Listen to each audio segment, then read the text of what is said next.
August 1947. The British are quitting India nearly 200 years after they took power.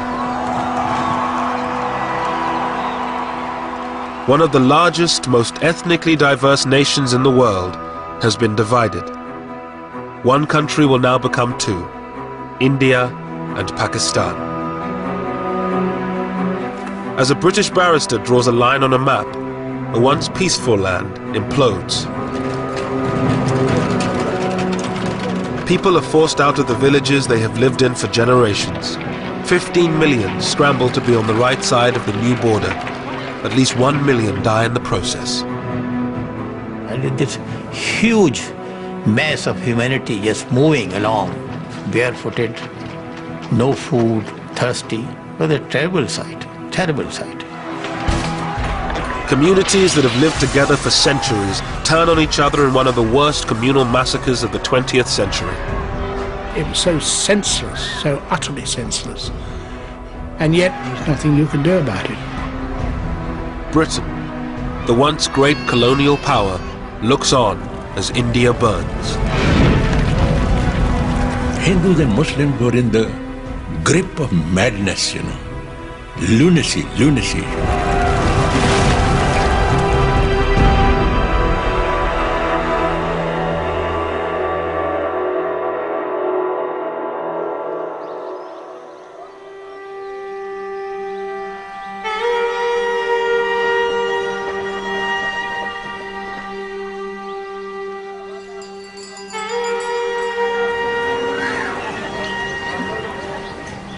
In 1946, British India was largely at peace.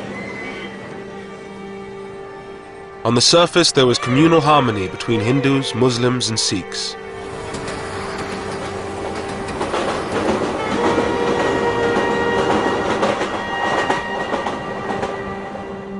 In the same part of the village, I remember Hindus and Sikhs living side by side, you know, living with us, you know.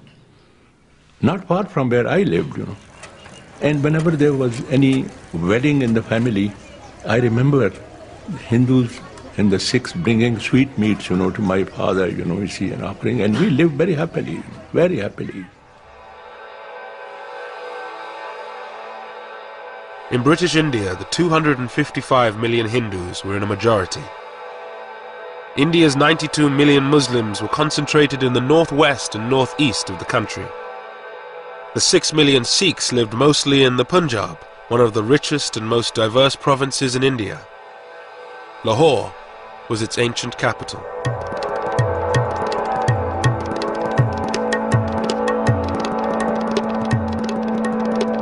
Lahore was one of the most cosmopolitan cities in the country, a center for education and fashion.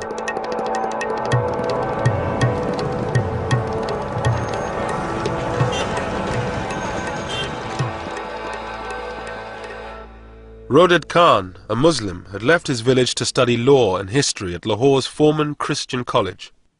Lahore took my breath away, you know. It was a different city, you know, and it was a different world.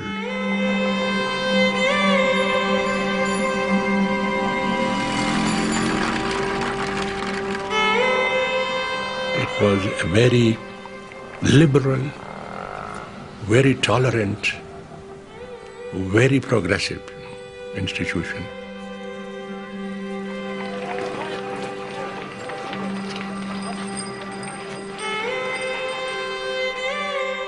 At the same time, Somanand, a Hindu, was in his final year of school in one of Lahore's fashionable suburbs. The fashions in Lahore became popular all over Punjab, not only in Punjab but in northern India.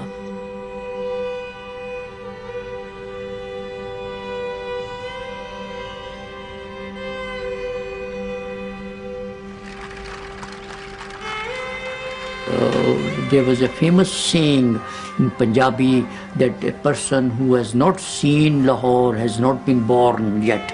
He is yet to be born. In a few months' time, the peace of this ancient city would be shattered.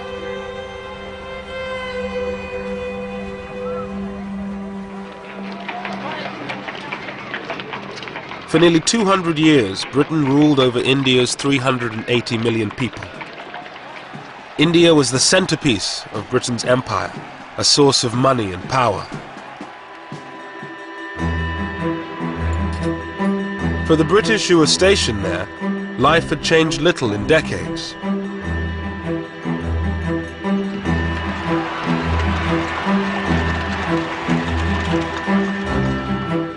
John Moores, an officer to a Gurkha regiment, had been in India for a year.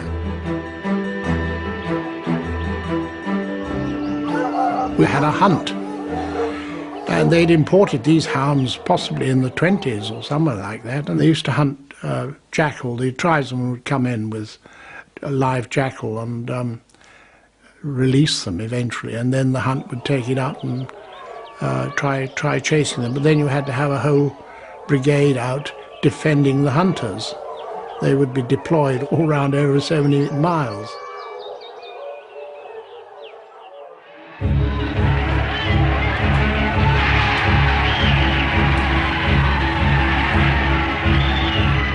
For decades, Indians had fought to rid themselves of British rule. The independence movement had been kept in check by ruthless military force. But by 1946, everything had changed. World War II had left Britain bankrupt. Mr. Moores and the other British troops knew that they would be the last. We knew that having come through a very expensive world war, that the cost of maintaining an army in India following the Far East War, we realized that this couldn't be paid for. The taxpayer, England was in a bad state, particularly 46, 47, financially.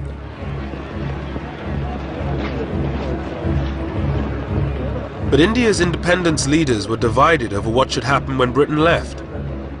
The Indian National Congress, under its leaders Pandit Nehru and Mahatma Gandhi, demanded a single state where all religions would live side by side.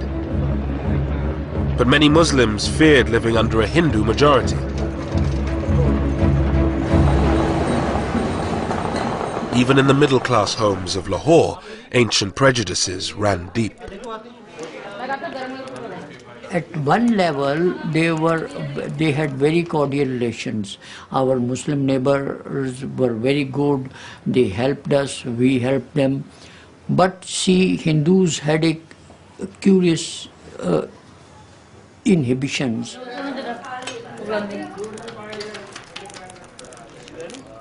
My mother's attitude, she didn't allow any Muslim to enter her kitchen.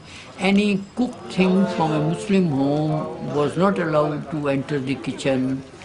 When she was eating, she would not allow her Muslim neighbors, the lady, to touch her.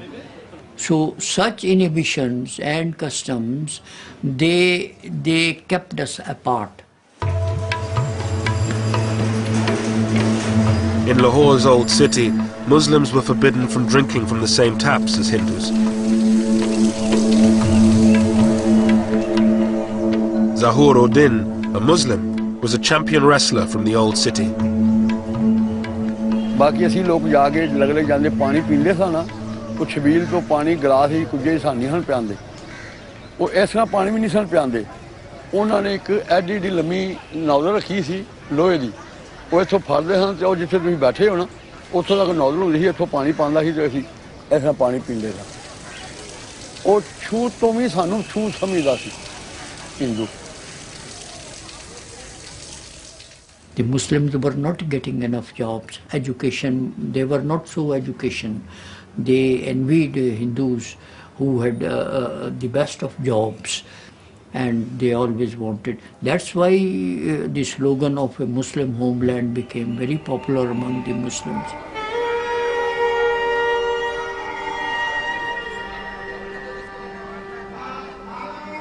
Muslim fears that Hindus would dominate an independent India drove the demand for a separate Muslim homeland.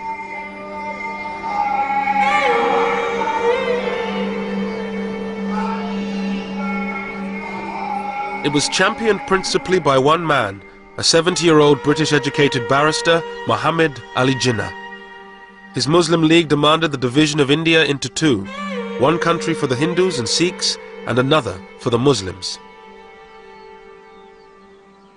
Once the British leave, and there will be a democratic form of government, you see, But in a democratic form of government, the Hindus will always be in a majority, and the Muslim will always be in a minority. We have no chance. Our minority will never be transformed into a majority, and the Hindu majority will always remain a permanent majority. Therefore, we have no chance.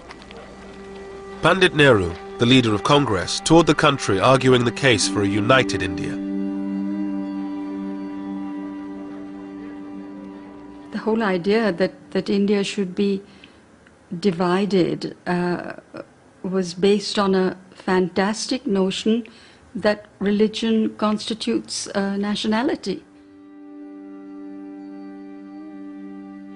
Nayantara Sehgal lived with her uncle, Pandit Nehru.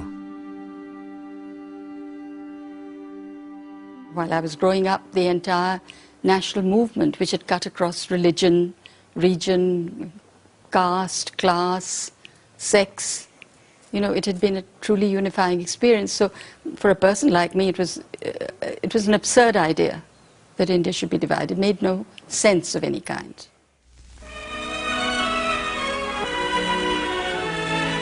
Clouds gather over Simla for the opening of Lord Wavell's conference with the Indian leaders.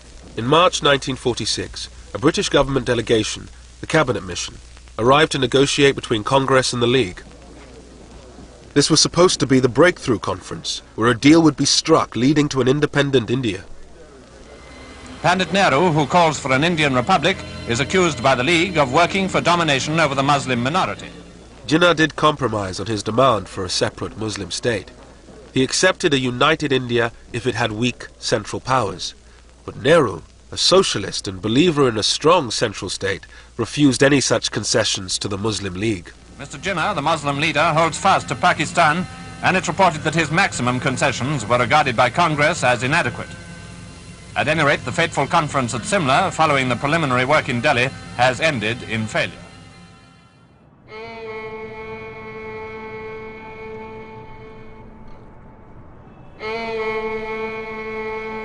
Calcutta, a stronghold of the Muslim League, August the 16th, 1946.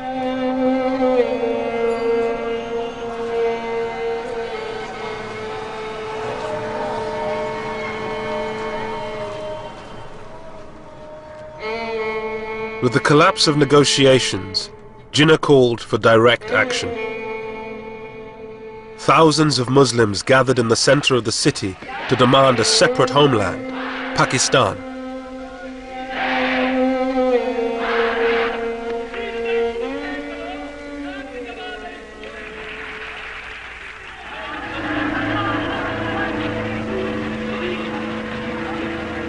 As the crowds dispersed, the more radical elements headed for the Hindu parts of the city.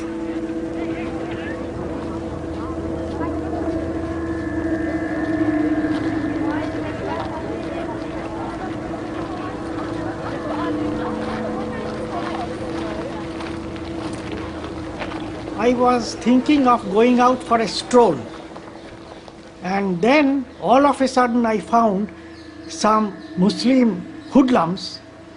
They came out, shouted, Nara-e-Takbir, Allahu Akbar. Allah is the great master.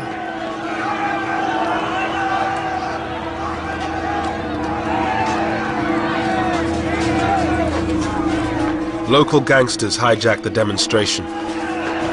They whipped up the mob, and it turned violent. Then I found that a neighbor who had come out to see what was happening, his head was cracked and lay bleeding. So I thought that going out would be absolutely foolhardy.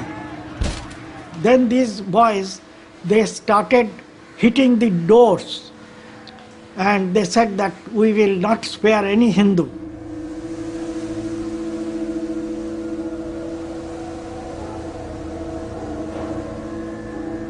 As the city erupted in communal violence, Muslim slaughter of Hindus turned to Hindu slaughter of Muslims. Shankar Ghosh, was covering the riots for a Calcutta newspaper. A jewellery shop was surrounded by a crowd armed with iron rods.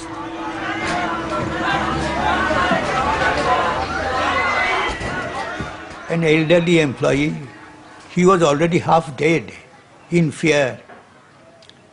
He came with his folded hands like this. But this furious mob, they had no time to hear what he wanted to say.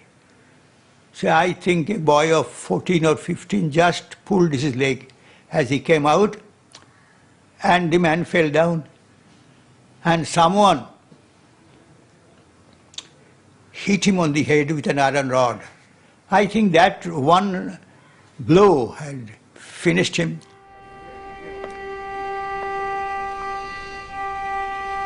Around 5,000 people were killed in 3 days of rioting.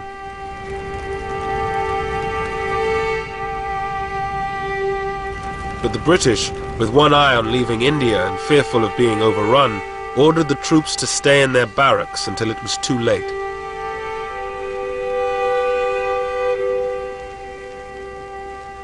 We had absolute faith in British authority. We had absolute faith in the peace that British had given us. For 3 days there was no sign of authority on the streets, and it was anybody could murder anybody.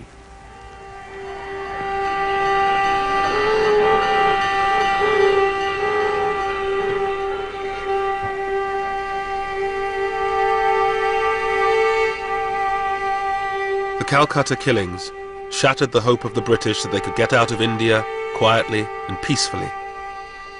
With religious hatred and suspicion growing, the dream of a united India seemed to be falling apart. Pran Chopra was a young reporter for All India Radio at the time of the riots. Until then, there was still a possibility that there could be an undivided India. That impression evaporated in the heat of what came to be known as the Great Calcutta Killings. Once that impact spread through the rest of the country, the hope that India could remain undivided began to vanish. After Calcutta, the violence spread. In Bihar, Hindus largely massacred Muslims. In Noakhali, in Bengal, it was Hindus who were mostly under attack. With British power waning, India was in danger of falling apart in the chaos of communal violence. One man thought he could bring the country together and maintain the dream of a united India: Mahatma Gandhi. Ashoka Gupta was one of Gandhi's disciples. After the riots, Gandhiji's attitude was that we are same people, born in the same country, brought up in the same country. We have believed in the community living. Whether you follow this faith or that faith, it doesn't matter. It's the humanity which concerns.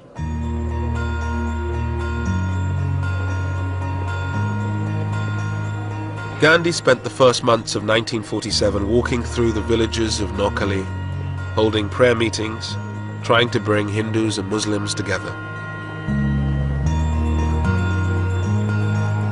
Ashoka Gupta went with him. Gandhi walked from one village to another, and while he walked, he sang. He rested in a Muslim house, then he rested in a Hindu house.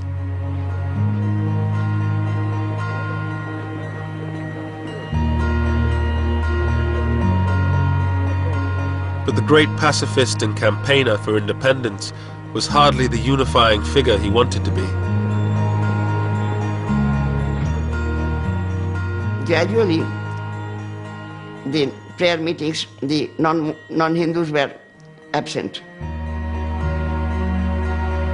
Shankar Ghosh reported the story for his Calcutta newspaper. The Muslims were not keen to come to him, were not keen to listen to him.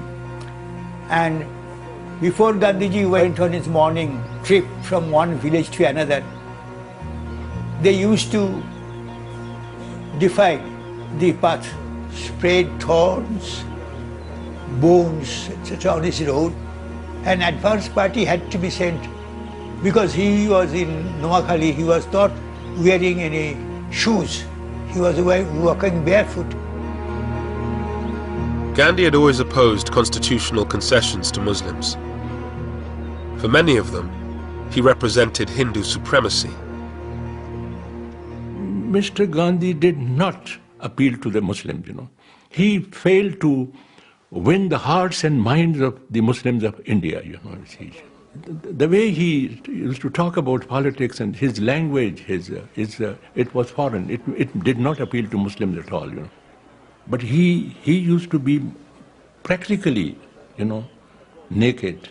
He used to have one arm on the shoulder of one girl, and he should have another arm on the shoulder of another.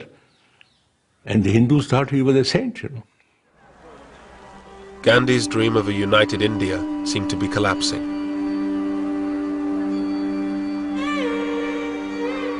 He was a sad man. I think nobody was listening to him. He was considered to be an incorrigible idealist who has no connection with reality.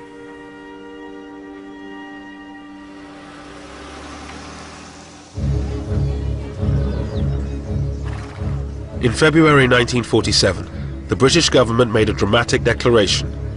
They would definitely leave India by June 1948. But there was still no agreement on how to give India to the Indians. With chaos spreading, they decided on a radical solution: to appoint a new viceroy. The scene is Northolt Airfield. The occasion, the departure of Lord Mountbatten of Burma, who was leaving for India with his wife. Before the new viceroy, there lay the task of holding office for the brief but obviously difficult period of just over a year until the date when Indians are to take full control of India. Everyone in Britain, I'm certain, wishes the viceroy all possible success in India. I was in school, and they said, you'll miss the last term of school, and we're taking you out in the middle of this term because Daddy's been appointed Viceroy of India, and so we're going out for probably a couple of years. And, thought we'd take you as well, because you can be useful.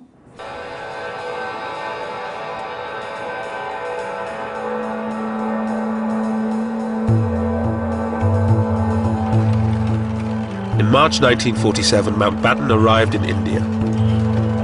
The former Supreme Allied Commander of Southeast Asia had a reputation for being a decisive leader, a man who could knock heads together. His brief was simple: to get a deal and get Britain out before India imploded.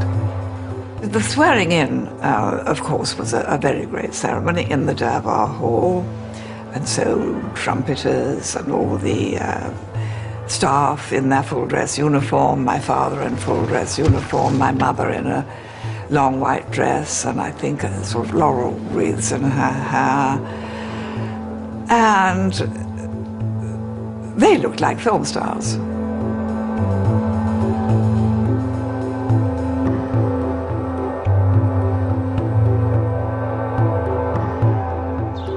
The Viceroy, his wife Edwina the Vicereine, and their daughter Pamela moved into Viceroy's house in New Delhi with its staff of 5,000. In Viceroy's house, there were indoor gardeners. Now, the indoor gardeners just arranged the flowers in the vases and changed the water. And there were 25 of them as indoor gardeners.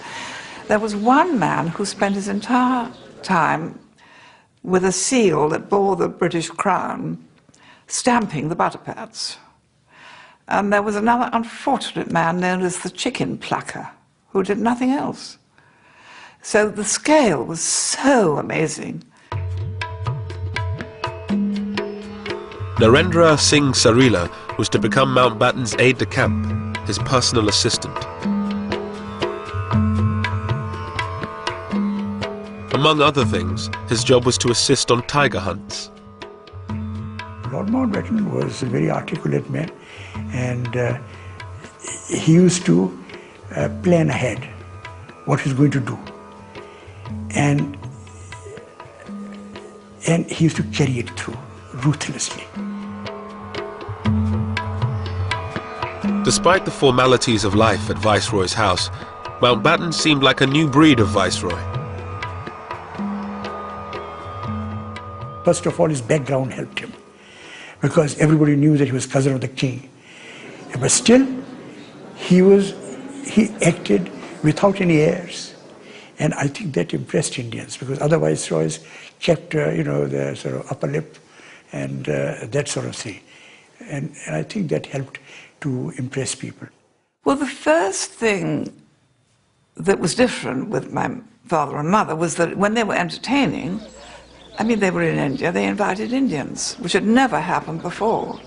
I mean, yes, of course, Indian princes were entertained, but the ordinary Indian ministers and lawyers and doctors or whoever had never been invited, so that was quite a new thing. On the personal level, Dickie was a very charming, very handsome, very lovable person who met one very informally, and when one was very young and rather nervous in front of important people, he could put one at one's ease. He was awfully sweet.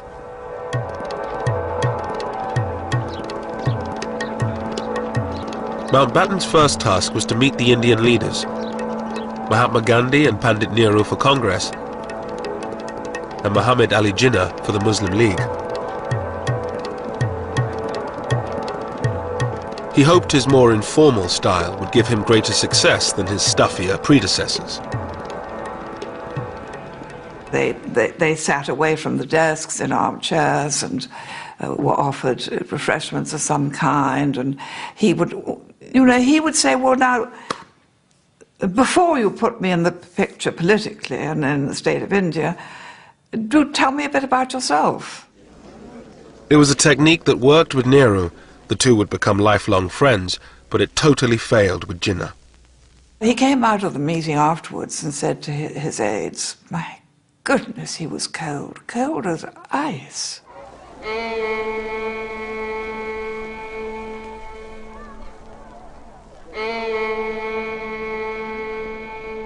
There were now constant negotiations.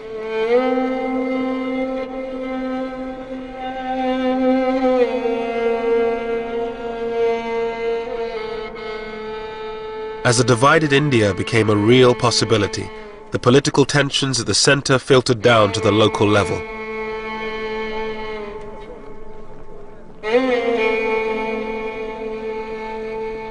The Punjab was worst affected. The province was one of the wealthiest in India. Hindus, Muslims and Sikhs all claimed it as their own.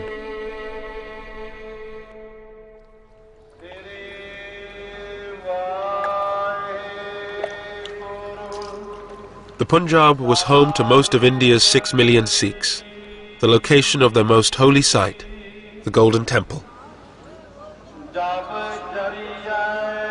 The Sikhs' great fear was that if India was divided, the Punjab, with its Muslim majority, would end up in Pakistan. For Sikhs, it was unthinkable that they would be ruled by the Muslims, historically their enemies.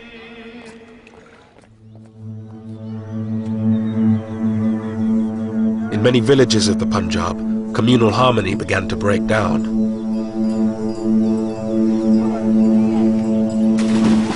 Aridaman Singh Dillon was living in a mixed Sikh-Muslim village. I had Muslim friends and we used to play together. And there was nobody from our families put any obstacles between us. But when the strife began, then I was prohibited from going out with my Muslim friends. But we would sneak away and often will get caught and scolded.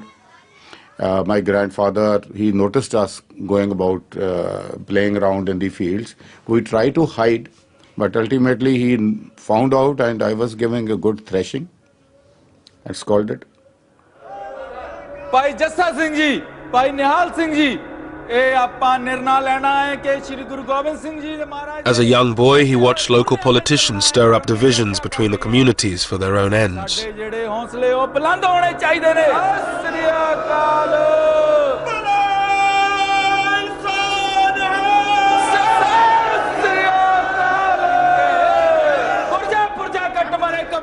They have to whip up the sentiments of the people, and the easiest way to whip up the sentiments of the people are to tell them that their religion is in danger, that is their community is in danger. What else would they tell? To hoodwink people, to get votes out of them, to get support out of them. The people had to be hoodwinked, and politicians do this.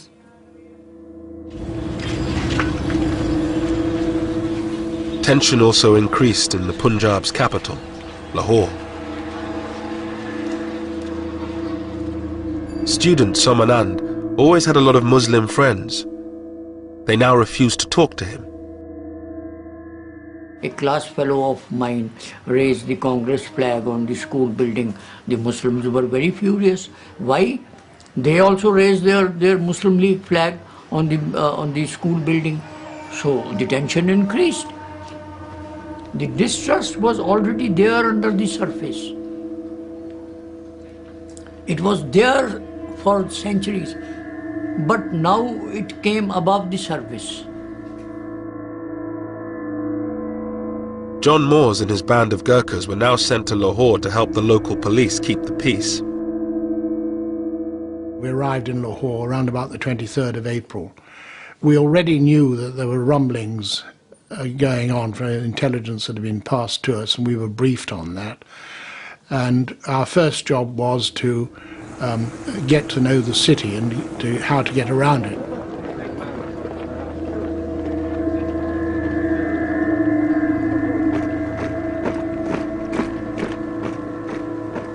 We had orders that we were to stay armed, and you'd have to go to a dance or have dinner out somewhere with a 845 revolver strapped on, because there was already talk about people having reprisals.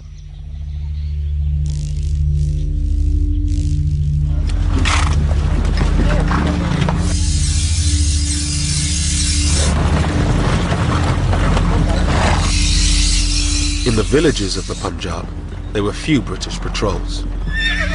The Sikhs began forming jathas, armed bands. Many Sikhs had served in the British Army during the war and still had their weapons.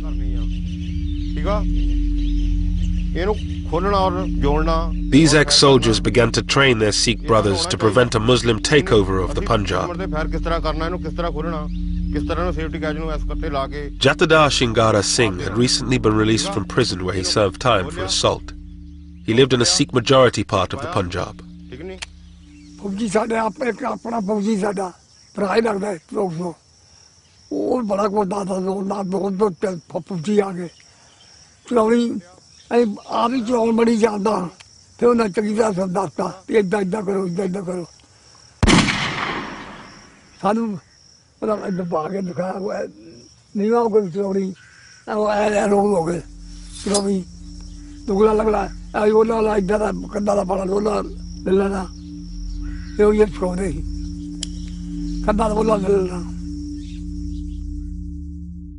A number of Muslims from our village had come down to see my grandfather and told him that they have heard rumors that certain people are getting together in adjoining villages to attack our village and other villages to kill the Muslims.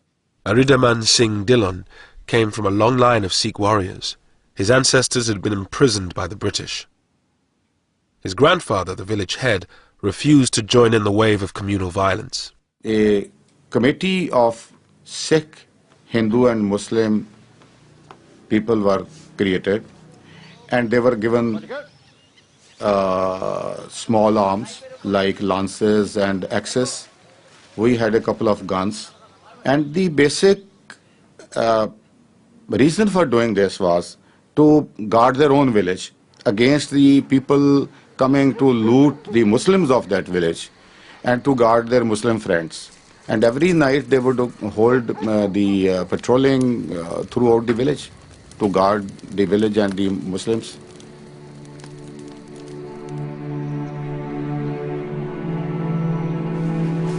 Seeing the Sikh preparations for war, Muslim villagers decided to launch a first strike. In March 1947, Sikh villages around Rawalpindi came under attack. ਝਾੜੀਆਂ ਕੋਲ ਵੱਡੇ ਆਦਮੀ ਦਿਸਣ ਲੱਗ ਪਏ ਅੱਲਾਹੁ ਅਕਬਰ ਯਾ ਅਲੀ ਅੱਕਾ ਅੱਲਾਹੁ ਅਕਬਰ ਯਾ ਅਲੀ ਨਾਲ ਹੀ ਉਹਨਾਂ ਦੇ ਕੁਲਾੜੀਆਂ ਹੁੰਦੀਆਂ ਸਨ ਕੁਲਾੜੀਆਂ ਉਹ ਉਛਾਲ ਰਹੇ ਸਨ ਔਰ ਬੜੇ ਮਤਲਬ ਯਾਨੀ ਐਗਰੈਸਿਵ ਸਨ ਬੜੇ ਗੁੱਸੇ ਵਿੱਚ ਸਨ ਜਿਸ ਤਰ੍ਹਾਂ ਕਿ ਸਾਨੂੰ ਖਾਈ ਜਾਣਗੇ ਤੇ ਸਾਡੇ ਵਾਸਤੇ ਵੀ ਇੱਕ ਨਵੀਂ ਗੱਲ ਸੀ ਕਿ ਸਦੀਆਂ ਤੋਂ ਅਸੀਂ ਉੱਥੇ ਲੋਕ ਰਹਿ ਰਹੇ ਸਨ ਕਿ ਹੋਇਆ ਕੀ ਹੈ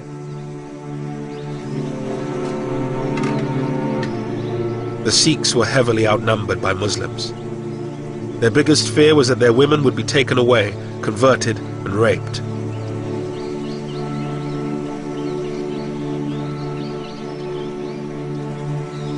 एक मुसलमान सी गुलाम रसूल उसदा नाम सी उसने एक लड़की की डिमांड की थी कि एक लड़की मैनू दे दिओ ते असी सारे लोगों नू वो बदमाश टाइप का आदमी सी और असी सारे लोगों नू इत्थों हटा देंगे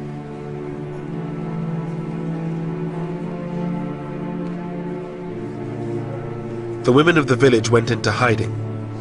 Bir Bahadur Singh's father decided to act to save the honor of his village. His teenage son looked on. 10 ਸਾਲ ਤੋਂ ਲੈ ਕੇ 40 ਸਾਲ ਦੀ ਤੱਕ ਜਿਹੜੀਆਂ ਸੁਨੱਖੀਆਂ ਸਨ ਸਾਡੇ ਇਲਾਕੇ 'ਚ ਬੜੀਆਂ ਔਰਤਾਂ ਸੁਨੱਖੀਆਂ ਹੁੰਦੀਆਂ ਸਨ ਪਹਾੜ ਦਾ ਨੀਮ ਪਹਾੜ ਦਾ ਇਲਾਕਾ ਸੀ ਤੇ ਉਹ ਸਭ ਤੋਂ ਪਹਿਲਾਂ ਆਪਣੇ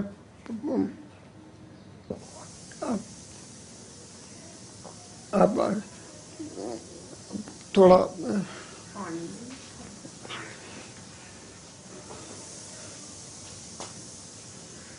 आवाज मारी सब तो पहला अपनी बेटी नू मान बेटा आ जा मेरी भैन मान कौर जी मेरे को 2 साल वड्डी सी 18 और 19 साल की सी और बैठ गई मेरे पिताजी ने खंडा जब कर लगे तो वो वार जड़ा सी वो लग्या ना वार लग्या ना रब जाने मुँह आ गया और की हो गया मेरी भैन ने अपनी गुत्त इंज की थी और मेरे पिताजी ने बड़े गुस्से नाल उसदा दुपट्टा इंज किया और मोरी कृपान और सिर वो परे सी पे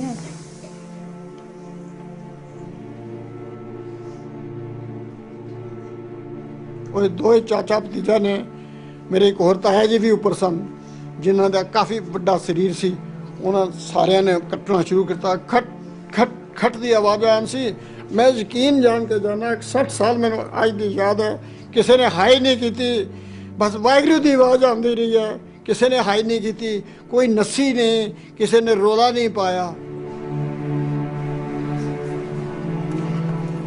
Such scenes were repeated throughout the western Punjab in March and April 1947.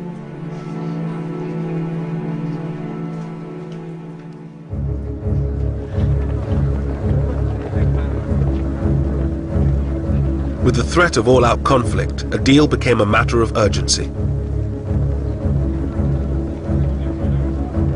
The Congress leader, Pandit Nehru, now had power within his grasp. But to get the British out quickly, he had to compromise. He abandoned his dream of a united India and accepted partition. A statement will be read to you tonight, giving the final decision of His Majesty's government as to the method by which power will be transferred from British to Indian hands. On the night of June 3rd, 1947, Mountbatten, Jinnah and Nehru broadcast the news that they had finally struck a deal. They would divide India in two. I must honestly appeal to every community, and particularly to Muslim India, to maintain peace and order. I couldn't believe it. I couldn't believe it. It was like a dream come true, you know. mighty forces are at work in the world today and in India, and I have no doubt that we are ushering in a period of greatness for India. I remember I heaved a sigh of relief that there was partition, because we did not want to live with the Muslims anymore. But there can be no question of coercing any large areas in which one community has a majority to live against their will under a government in which another community has a majority. The partition deal involved giving those provinces with a Muslim majority to Pakistan and those with a Hindu one to India. But Mountbatten and Nehru insisted that the Punjab and Bengal would be treated differently despite their Muslim majorities. Jinnah was forced to accept that both these provinces would be cut in half and divided between India and Pakistan. The next day, at a press conference, Mountbatten dropped a bombshell. Britain would not be leaving in June 1948, as had been planned, but on August 15, 1947, just 3 months away. When asked why the date had been brought forward by nearly a year, Mountbatten replied, "Why should we wait? Waiting would mean that I should be responsible, ultimately, for law and order." It should have been possible for them to say that, look, there is no great hurry, don't fix a timetable, let it proceed in a more orderly manner. But he was a decisive man. This is the job I have to do, this is the date by which I'll do it. This was his personality. That made the pace of the partition furious, impossible to moderate. It was no question of it being too soon, it was much too late. Because in fact, when he arrived, he saw the situation was so much more volcanic than he'd been led to believe in England. And he had that diary that he had over everybody's desk saying however many days to independence, because it seemed so unbelievable. And the next morning you went into your office, it was 1 day less, and it certainly concentrated people's minds.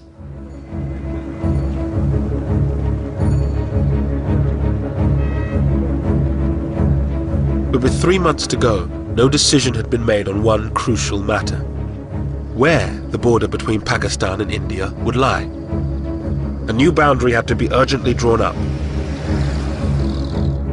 The man chosen for the task had never been east of Paris: British barrister Sir Cyril Radcliffe.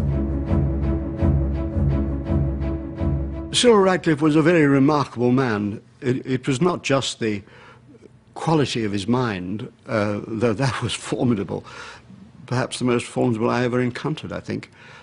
He had this unerring gift for going to the heart of anything he was discussing. He came very clearly to a rational conclusion. He was a very rational man. On July 8th, Radcliffe arrived in India. He moved into a bungalow on the Viceroy's estate. With partition only 36 days away, he met Mountbatten. The brilliant and serious barrister did not quite hit it off with the flamboyant Viceroy. I think he thought that he was a vain man, and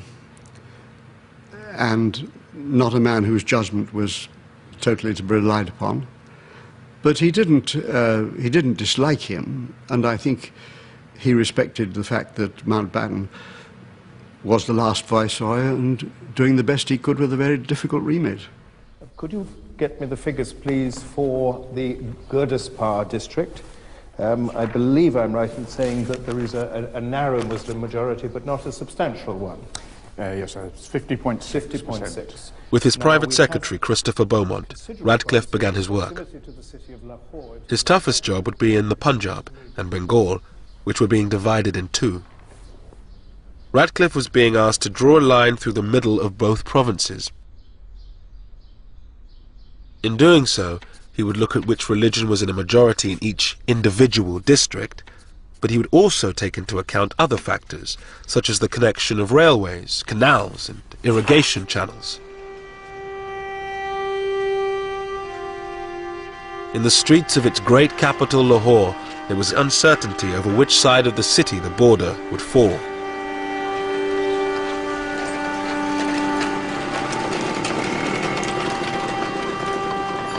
Satish Gujral was an art student in Lahore from a politically influential Hindu family. Most of my Muslim friends also agreed that logically speaking, there was more chance that Lahore will go to Indian side. Because seeing everything belongs to Hindus, education, money, banks, insurance, buildings.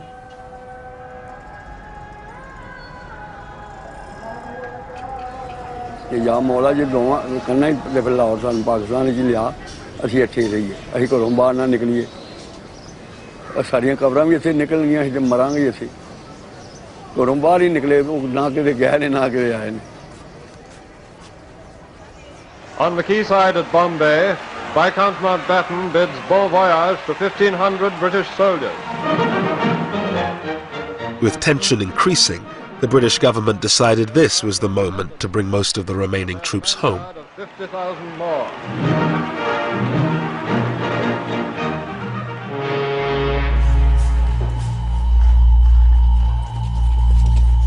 With just over a month to partition, tension on the streets of Lahore began to turn to violence. There was a date and everybody then knew that do whatever you can now, because after this date you won't be able to do it. Whether it's looting Muslims or looting Hindus, whatever it might be. So therefore the date itself became a driver. With the border still to be decided, Muslims, Sikhs and Hindus began to clear their neighborhoods of anyone not of their community.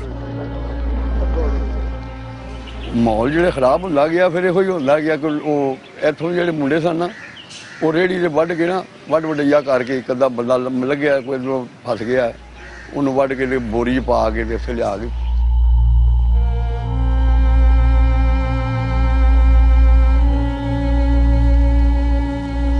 होगा सी उत्थे लिया के ते ओनू साड़दे सन ये मुंडे मुसलमान जेह्ड़े ऐसे एरिया जिथे जिथे मुसलमान हैगे सन उदों हालात इस तरह इहो जिहा रोई कटकट होया मार दिता साड़ दिता ऐ अपनी हो जांदी.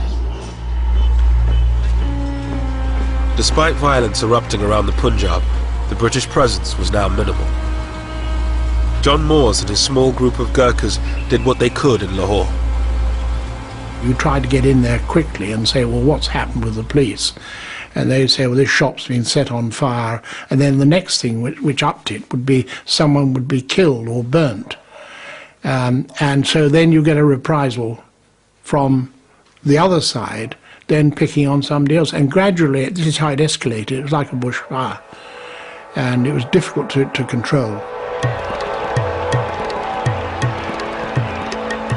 As Lahore tore itself apart, Mountbatten had other problems to solve. Partition was just a few weeks away, but the future of large parts of India had yet to be decided, that of the princely states.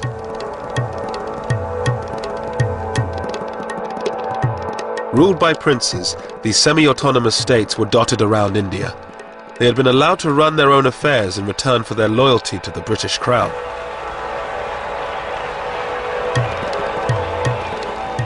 The princes assumed the British would allow them to decide their own fate after they left. But Mountbatten had done a secret deal with Nehru. He would hand most of them over to India. Narendra Singh Sarila, then a young prince, attended the meeting where Mountbatten announced their future. In July 47, my father said that the last Chamber of Princes meeting is going to take place in Delhi, in which Mountbatten will address the princes. It is an important meeting. You go, you deputize for me. You know, he was trying to build me up. On July 25th, the princes gathered to hear what Mountbatten was offering them.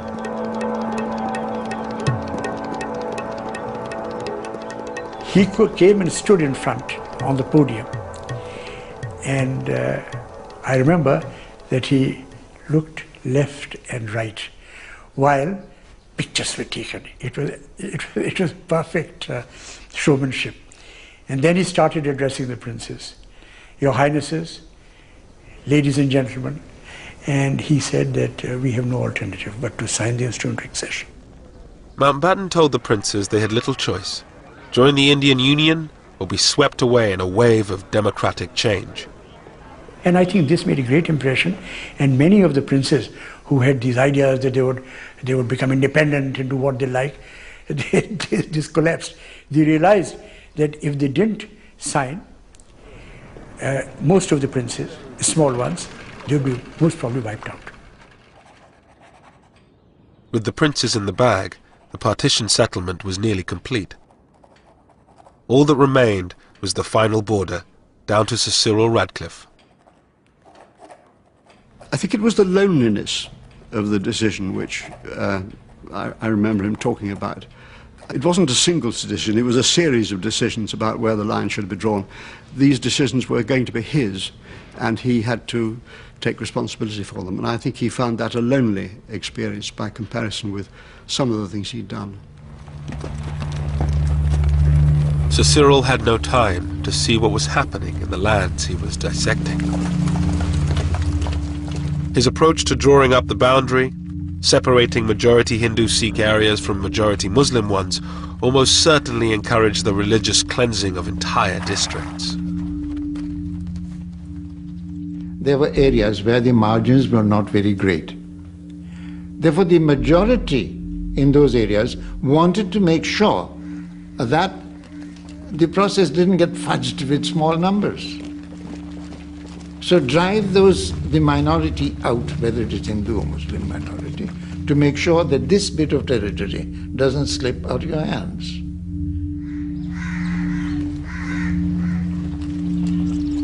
Mayhem now ensued in the villages of the Punjab. A few individuals took a stand. Dylan's grandfather was threatened for trying to protect his Muslim neighbors. Some people had often sent messages to my grandfather that people who were going about looting and killing Muslims, they wanted to eliminate our family because we were putting an obstacle in their way. But my grandfather would not be deterred. He would not be afraid. He was that way.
Small contingents of British-led troops scoured the countryside trying to stop the violence. But by then, they were just too few to make a difference. One had messages coming in all the time by hand, written messages. I can remember one, it was rather a sad, pathetic note by some chap who could write a little bit of English. And he had been in the Indian Navy. And on a scrap of paper, this came in one day saying, I'm home on leave at this particular village. And my name is so-and-so, my number is so-and-so, please can you come and help us, we are going to be attacked. But by the time we located the village, we got there and the village had been attacked and I couldn't find this man, a lot of people were killed. So it was that sort of message, it was sad, you know, people desperate for help and knew where we were. But when I say we were only 100 people. I mean, the whole area was something like, what, 50,000 square miles? One village I went into where we knew there was something afoot. I hadn't been told to go there. I was coming back at the end of a patrol and I saw vultures circling, and so that was usually a pretty good indicator. And got into the village and sure enough it had been completely decimated. The well was full of bodies. One woman had been pregnant and she'd been carved open completely and breasts had been cut off, and awful atrocities.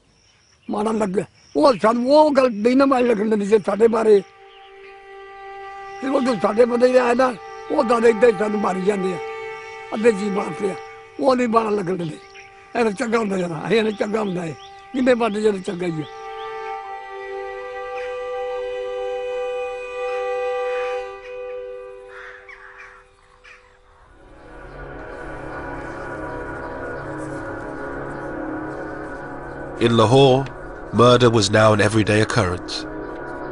With partition just 2 weeks away, rumours circulated that the city would go to Pakistan. Lahore's richer Hindus took no chances.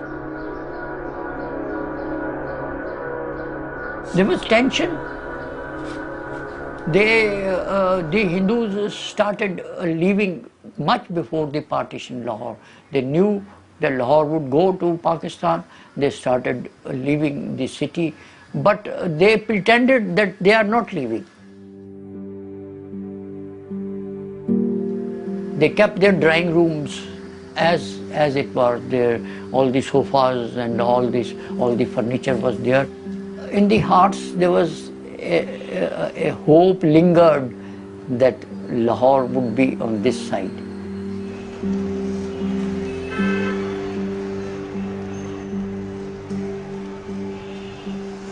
कई ਜਿਹੜੇ ਮਾੜੇ ਮੋਟੇ ਸਨ ਉਹ ਜਾ ਉਹ ਤਾਲੇ ਮਾਰ ਕੇ ਵਿਚਾਰੇ ਲੁਕੇ ਰਹਿ ਕਿੱਥੇ ਜਾਈਏ ਕਿੱਥੇ ਆਈਏ ਉਹ ਲੋਕ ਹੀ ਮੋਏ ਨੇ ਜਿਹੜੇ ਸੌਖੇ ਸਨ ਉਹ ਪਹਿਲੇ ਨਿਕਲ ਗਏ ਸਨ ਤਾਲੇ ਮਾਰ ਕੇ ਜਾਂਦੇ ਮਾਰ Som's father, a bank manager in Lahore, said if they could live under the British, they could live under the Muslims. I didn't want to leave. My father also didn't want to leave.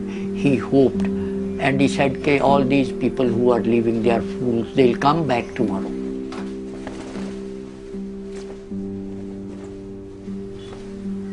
But that was not true. When our neighbors started leaving one by one, he still hoped. Our closest neighbors who we had very close relationship, the Bhatiyas, when they left, my father wept that day. As thousands fled, Muslim gangs set fire to the Sikh and Hindu areas of the old city. The old Lahore, beautiful and historic, was in flames. At night when I used to sleep on the terrace, I could see the Hindu Shahalmi area burning 5 miles away. The flames could be seen. So high the flames were. Shahalmi was a thickly populated Hindu area. It was burnt down completely. And I could see 5 miles away the flames, the light, all that. And we were so terrified that night. All around my house, people were running. Children, adults, women. When I asked someone, he said, mobs are coming. and the area is on fire. Told me to run at once if you want to save your life.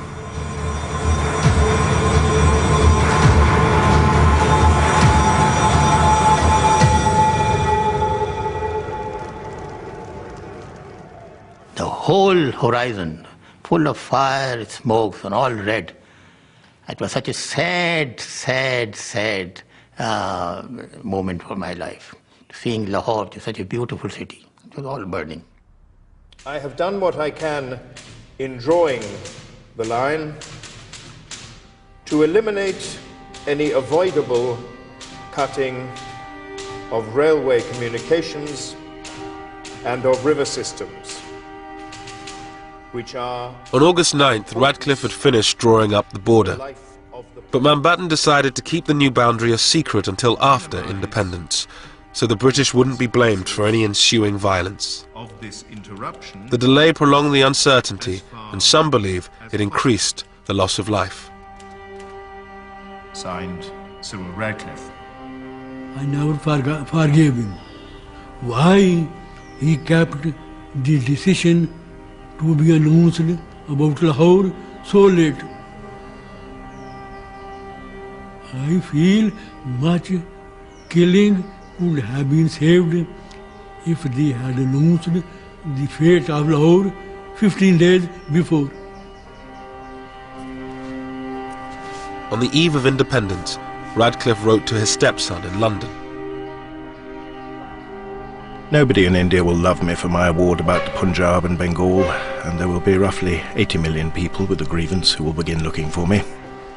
I do not want them to find me. I've worked and travelled and sweated. Oh, how I have sweated the whole time. Radcliffe left India 4 days later, never to return. He was deeply conscious that his rulings or his recommendations would generate controversy, conflict, and the possibility of a loss of a lot of human life. I do remember him saying that any solution, any drawing of the line would have done that.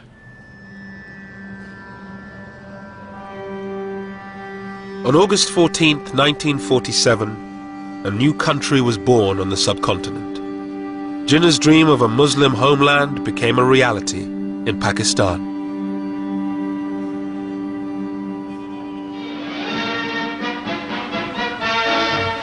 Through Karachi's streets drives the Quaid-e-Azam, Muhammad Ali Jinnah, Pakistan's first Governor-General.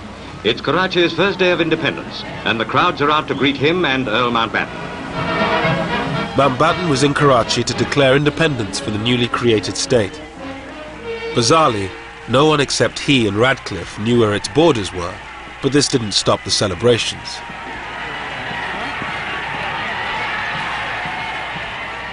It never occurred to us that the Muslims of India will ever see the emergence of a sovereign, independent country, which they could call their own, you see. A country they could live for, a country they could die for, you see. It never occurred to us,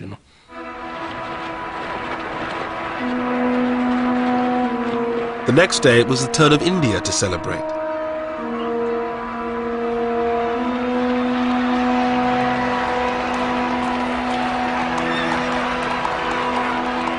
Hundreds of thousands thronged the streets as Nehru, Mountbatten, his wife Edwina and their daughter Pamela made their way to the Constituent Assembly. Unfortunately, when my parents arrive, they can't get in because the crowd is so thick, but so thick, that they can't open the doors. So there's no way for them to get in. So somebody has to crawl in some window and go to the Prime Minister and say, it's like the Viceroy can't get in because the crowd is so vast. Will you come and sort it out? So Nehru had to sort of scuttle around the back and start hitting people and shouting at people and clearing away, which he was always brilliant at and loved doing. And eventually my parents were allowed to make their state entrance considerably less dignified than had been expected.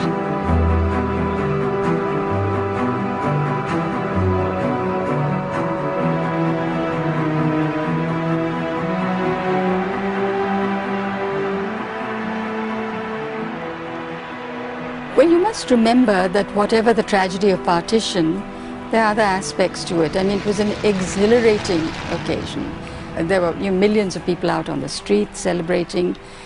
For my uncle and for his colleagues, it was the realization, though not in whole but in part, of their lifelong dream, the cause to which they had given their entire lives.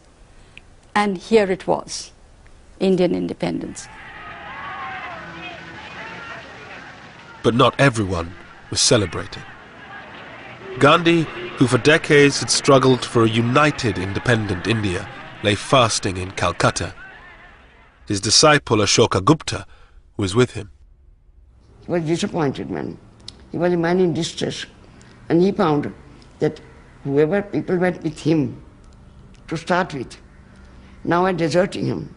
The desertion by other leaders, I think, hurt him very much. He wanted to die.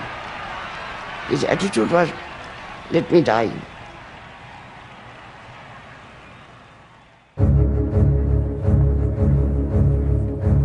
With the celebrations over, Mountbatten finally announced the new border.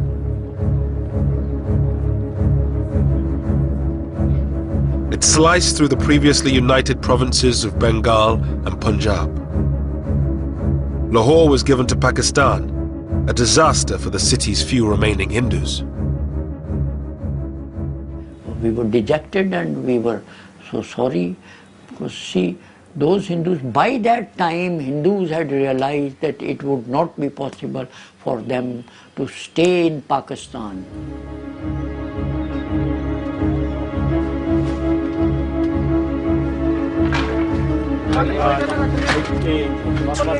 Millions of people were now on the move. Muslims who found themselves on the Indian side of the border, and Hindus and Sikhs who were on the Pakistani side.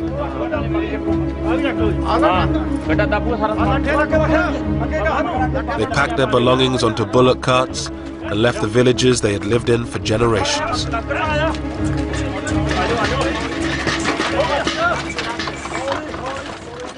डरते हैं जी हाँ डरते हैं बहुत तो डरते हैं ये भी अजीब आजन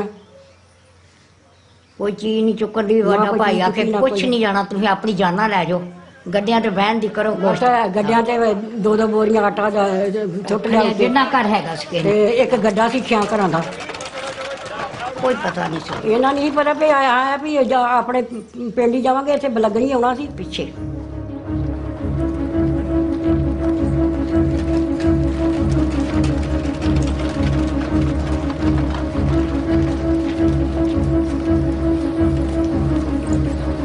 The refugees formed human caravans called kafilas.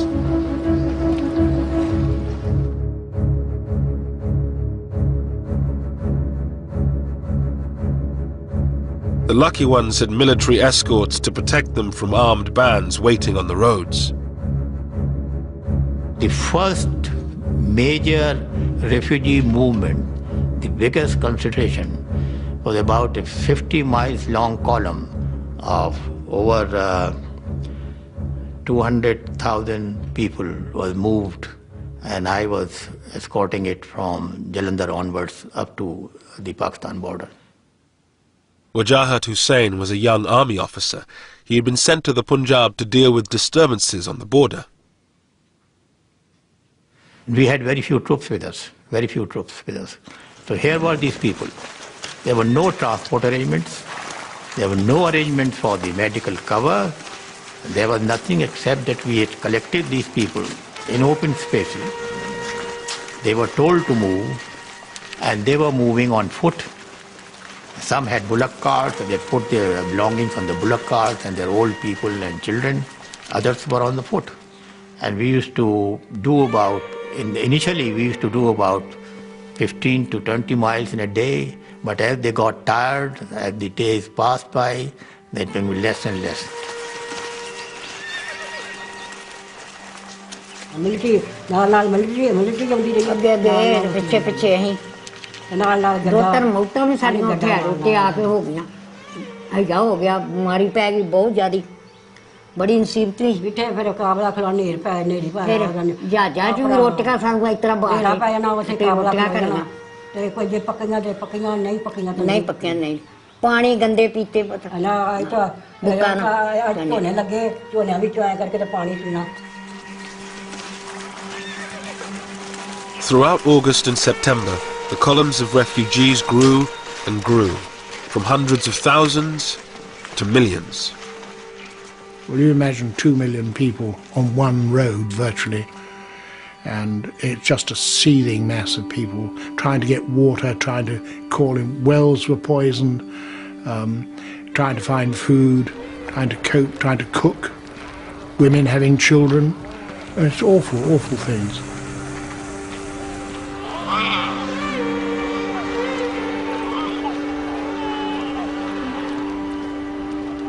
And of course they often try to stop us and to ask for help, and sometimes, if depending what we were doing, we'd stop and say, what's the matter, what do you want? And then they'd say, we've no food, and say, well, I'm sorry, I can't do anything for you, because that wasn't our job. We just didn't have any food to give them.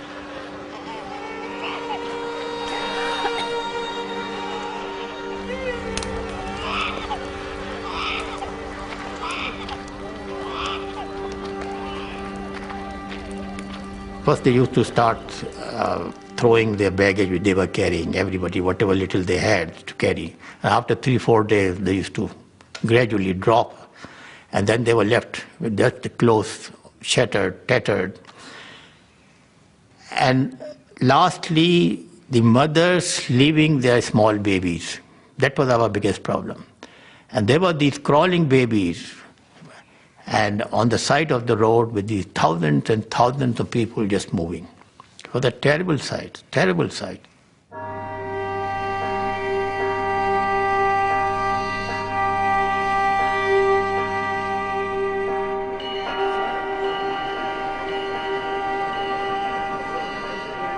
Tens of thousands of people boarded special refugee trains that made their way between India and Pakistan. They were easy prey for the armed gangs that roamed the countryside. It was John Moore's job to escort a trainload of Muslim refugees to Pakistan.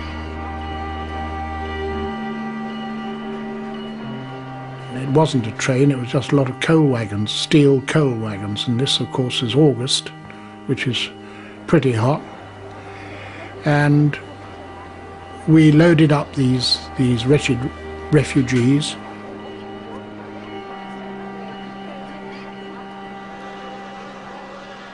It was very distressing, and the journey from Ambala to Amritsar by train normally, you could do it in about, I suppose, 4 or 5 hours, and in this case it took 4 days.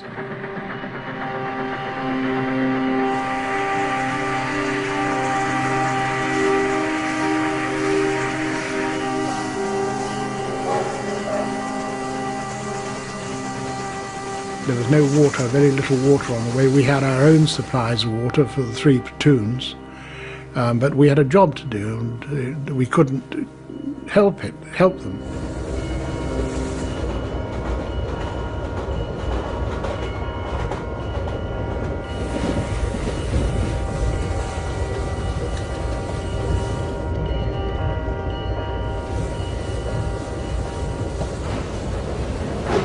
3 days into their journey, they reached the Sikh stronghold of Amritsar. Just 14 miles from the border, they were forced to stop to pick up water. The station had been taken over by hundreds of armed Sikhs. Amritsar station was crawling with, it was packed, it was like sardines, right across, not just the platforms, but across the tracks. They all had weapons of some sort or another. Some were old blunderbusses, some were fairly modern rifles, spears, swords. They were shoulder to shoulder crowds, and pushing and shouting and screaming, and you realized that you were just going into a hell, and if you didn't look tough, you were for trouble, because they would then have gone for us before the refugees. And I said the thing to do is to get the grenades out, let them see. A lot of them are ex-soldiers, these people here, the weapons they were carrying. Let them see you priming grenades, prime the grenades, and that they'll know you mean business then. And doing that, the crowd sort of melted back and away and left us clear. And I suppose we must have been in the station for about 4 hours, something like that.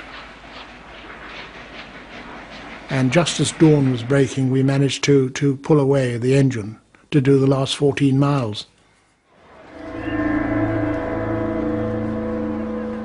There had been very little planning for the movement of refugees or their protection.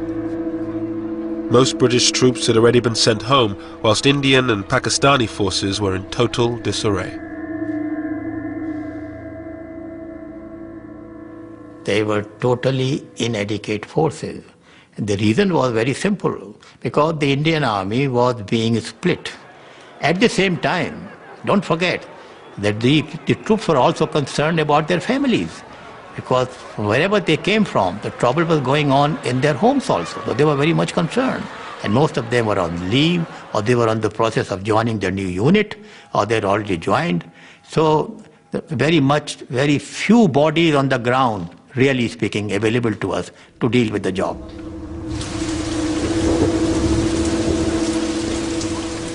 Most trains had no military escorts with inevitable consequences. John Moores was called to Ambala station to meet a train that had been attacked.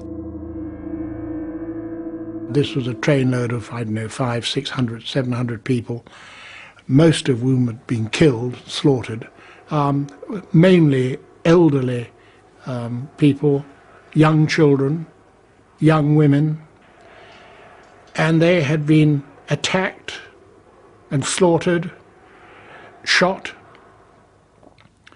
I can remember seeing a young woman with her, she was still alive, her head open, cut open, and you could see her brains, and knew there was nothing that we could do. We hadn't got any surgical facilities or anything like that.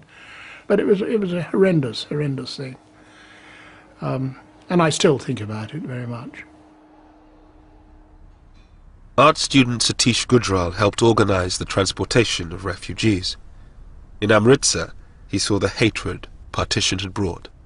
The Muslim girls' school nearby had been raided, and all these girls had been brought out, stripped, then taken in procession to this location, where they were being systematically raped.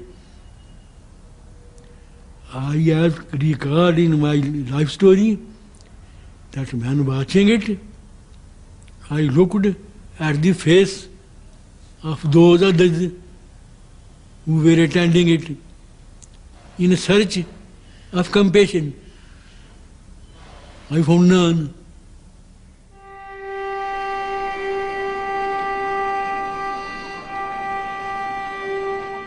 In the coming months, around 15 million people made the journey from one side to the other.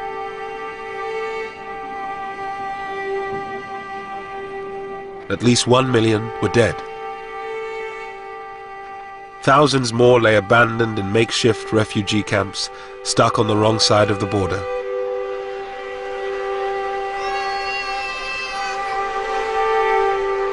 The Viceroy now led the relief effort. My mother was forever visiting the Punjab. She visited in 5 months. She did 70 major tours of the Punjab into the camps and trying to organize the camps, organize the hospitals, get guards on the hospitals, get food. And they soon learned that tell Lady Mountbatten something or answer one of her questions and something will happen.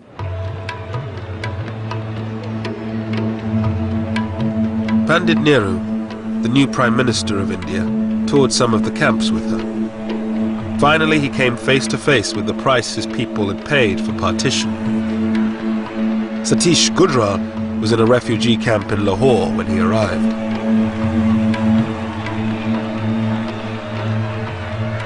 I vividly recall everything graphically.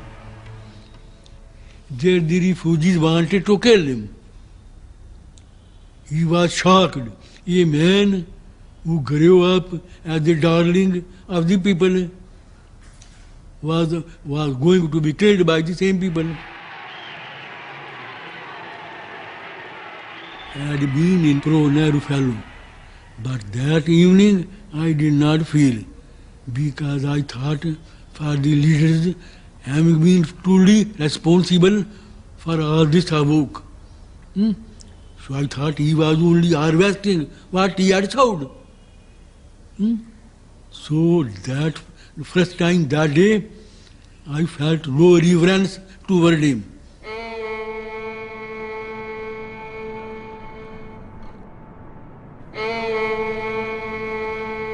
In Lahore, there were now few Hindus left. Somanand and his father were among the last. In the weeks following partition, they came under attack from Muslim gangs seeking a religiously pure Lahore. And it was free for all in the city. There was no one to check them. So they had come for that purpose, and somebody had given them our address and all that, and they came to kill us. But fortunately, we had a very narrow escape. And I was with a neighbor, with a Muslim neighbor, and they looted, they ransacked the house, took away all the clothes which they could use, all our shoes. And when our Muslim neighbor raised a hue and cry, they said, "We'll shoot you if you support the Kafirs." It was too much even for Som and his father, who throughout the violence had held out the hope that they could stay on in the city of their birth.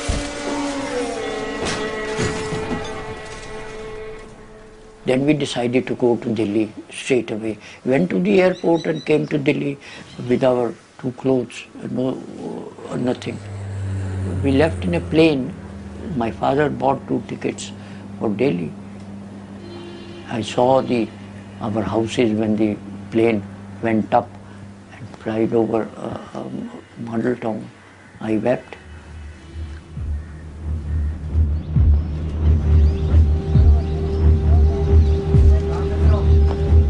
In Dillon's village, where the Muslims had been protected by his grandfather, the Indian army arrived one day and ordered the Muslims out. It was a sort of very heavy moment. There were tearful departures and farewells. The Muslims left most of their assets and properties with their neighbors, thinking that they would be able to come again to pick those things up.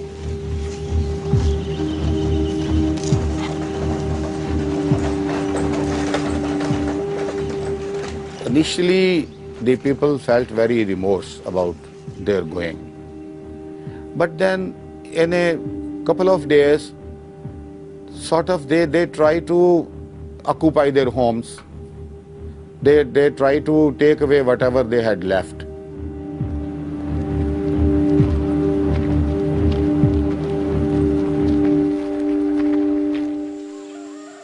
In only a few months, India had been divided along religious lines.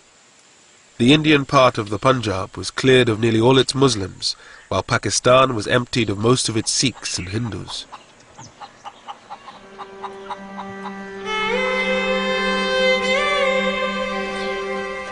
Lahore, once one of the most mixed cities in all of India, was now home only to Muslims.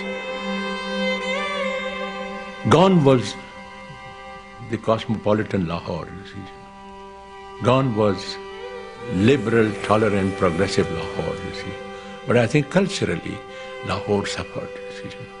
It was a great city in those days. It was a great city in those days.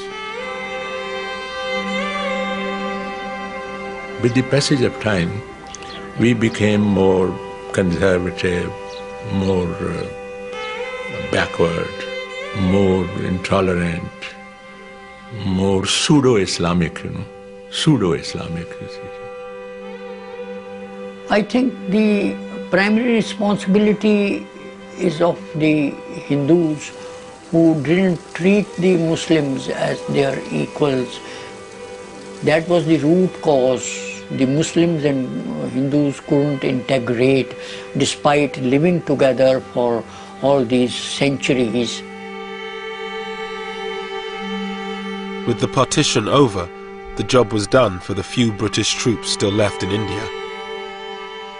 John Moores returned to Britain at the end of 1947. I think the worst thing was that we couldn't stop the violence. The unnecessary cruelty is something which we didn't really know much about. Mountbatten stayed on in India until the end of 1948 as its Governor-General. He returned to his career in the Navy, becoming First Sea Lord. He was killed by an IRA bomb in 1979. The whole problem was that Mountbatten tried to do this job in too short a time. To expect a country to be partitioned, a new country to be created, and within 2 months move the portion of the government of India to Pakistan, and to move the troops to Pakistan and from Pakistan to India was a tremendous job. It cannot be done, and that's exactly what happened. Everything went out of control.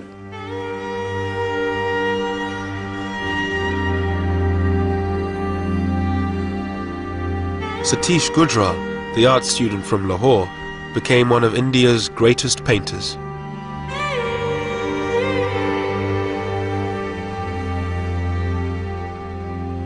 This experience sank in me so deep after partition, and began to paint without any consciously effort.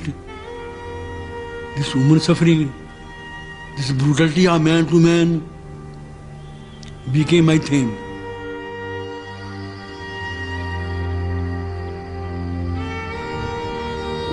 The border created in 1947 would become the focus for 3 wars and 60 years of animosity between the government of India and Pakistan. But for the people of the two countries, it was the tragedy of separation that lingered on.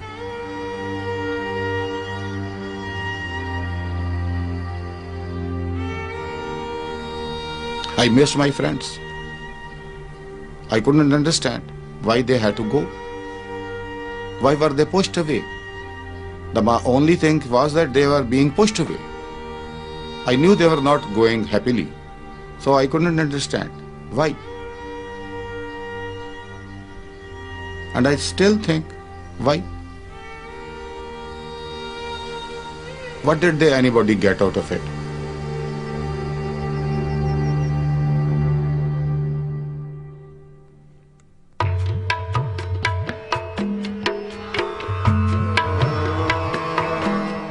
And on BBC 4 at 11 in Midnight's Grandchildren, 3 British teenagers travel to the Punjab to see how their families were affected by partition.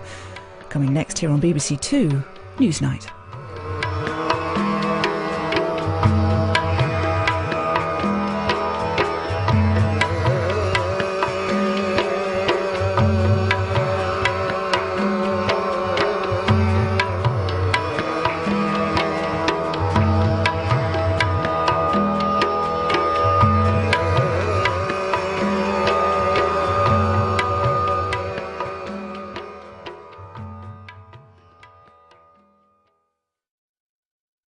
What's it really like to be British and Asian today? How has the independence of 60 years ago affected your life? Have your say. Asian Nation continues today on the BBC Asian Network.